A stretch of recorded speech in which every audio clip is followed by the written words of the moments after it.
ગાંધીનગરમાં પીએમ મોદીના આગમન પહેલા તૈયારીઓને આખરી ઓપ અપાઈ રહ્યો છે। પીએમ મોદીના કારના કાફલા સાથે રિહર્સલ કરાયું। એસપીજી કમાન્ડો કારના કાફલા સાથે રિહર્સલ કરવામાં આવ્યું છે। આવતીકાલે સાંજે મેટ્રો ફેઝ 2 નું ઉદ્ઘાટન કરશે પીએમ।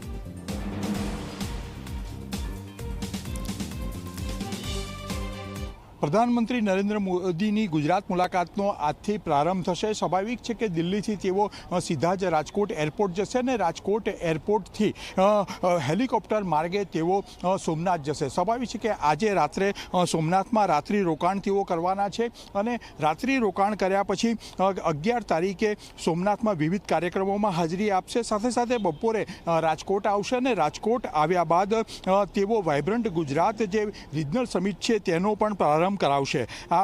તેઓ બપોરે રાજકોટથી નીકળી અમદાવાદ આવશે અને અમદાવાદથી તેઓ સીધા જ ફેઝ 2નું જે કામકાજ છે એ મેટ્રો સ્ટેશનનું આ મહાત્મા મંદિર ફેઝ 2 અંતર્ગત આવે છે અને તેનું ઉદ્ઘાટન કરશે।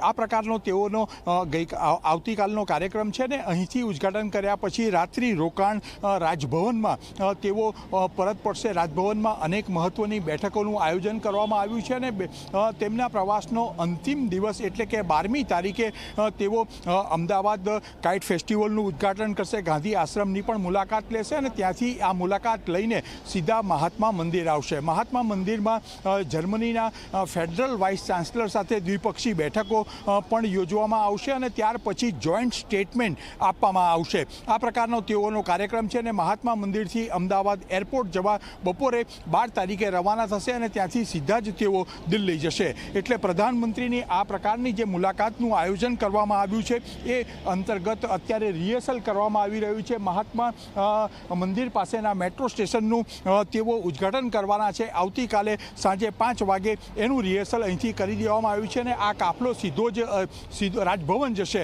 એ રીતે 3 દિવસની પ્રધાનમંત્રીની મુલાકાત ગુજરાતની બની રહેશે। કેમેરામેન રમેશ સ્ટુડિયો સાથે હિતલ પારેખ, જી મીડિયા, ગાંધીનગર।